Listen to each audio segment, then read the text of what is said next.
All right, this video might piss some people off, but let's do it anyway. So this is going to be a tier list for duelist agents of people who are stuck in ELO hell. So kind of silver to, I guess, low plat. I think one of the most important things is survivability and being able to, play off of your own utility and not be as reliant on your team, which is actually extremely counterintuitive to what the duelist role is supposed to be. So Raina is going to just go to S tier. She's going to be the only S tier agent. She is probably on this list the least map dependent. She can perform well on any map, especially at these ranks. You can play off of her own utility. You aren't as reliant on team follow up as much. Her E is probably the best in low ranks, being able to reposition and re-challenge people, especially after the buff. She's just kind of unmatched right now, and she's definitely the agent that can, you can carry yourself out of these ranks the most reliably on.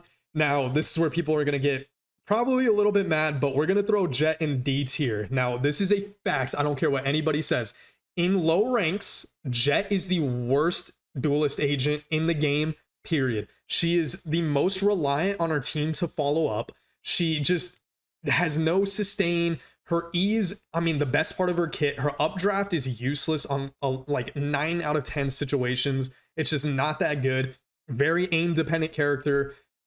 If we're just talking about these ranks over the grand scheme of the game, obviously we know.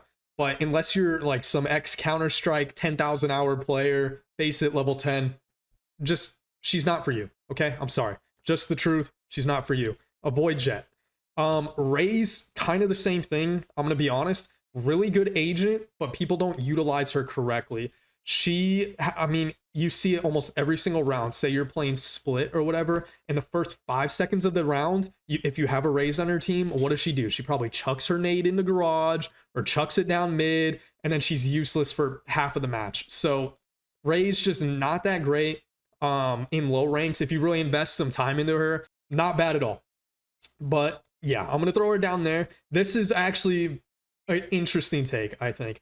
I'm putting Phoenix in A tier. Phoenix, you can actually, if you take a little bit of time to invest in, mind you, this is before whatever 9.10 or whatever rework apparently that they're doing for Phoenix. But right now, I actually think in low ranks, Phoenix is really solid because he can play off of his own utility without needing his team as much. He can throw a wall and heal as he's going through the wall, flash through the wall, and use his molly for zoning or if you want to learn lineups, whatever, but being able to heal with it also, because who knows what else is going to be on your team.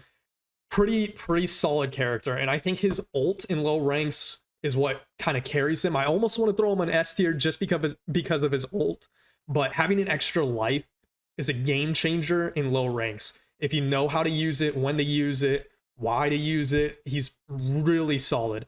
Yoru, oh boy. Okay. Extremely map dependent. I don't think he's good on a lot of maps. When he has a very high skill ceiling and a ladder that you have to climb before you can even do well on him. So I'm probably going to put him on the same category as Raze. Has potential to be up here, honestly, especially on some maps like Haven, even Abyss.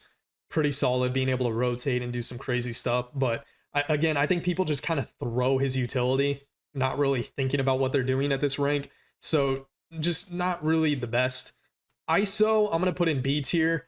Having a shield in low rank, ooh, he might go A, honestly. Nah, I'm going to keep him in, yeah, he's going to go in B. Having a shield in low rank where people are still kind of working on their aim and getting adjusted and, trying to figure out crosshair placement and all that kind of stuff really kind of stops they got a lucky one tap or, whatever the case may be. If you're good at aiming, ISO is probably the best person to have because, being able to have that one bullet shield to where you can try and get the advantage and get your crosshair on their head, definitely really solid. And then Neon's a tough one for me. I want to put her in A for one simple reason, and it's the fact that since her movement is just crazy and so much of what she does relies on her movement, you can really bully people who just aren't as comfortable with their aim and everything yet. So she honestly is just kind of a bully, pretty map dependent. If it's a big map, I think she's really good. Being able to rotate from one site to the other really fast is really good. Once the more you kind of climb with her, I think the worse her wall becomes. But she's honestly really solid, and with her new, changes that she got recently, kind of can bully low ranks. I mean, if any guy is smurfing and he's playing one of these characters, the one I'd want to see the least is a Neon, because a high level Neon can just cook people who are not super good at aiming and everything. So I'm probably going to throw Neon on A tier. I think a lot of people are going to find this very controversial, but let me know your thoughts.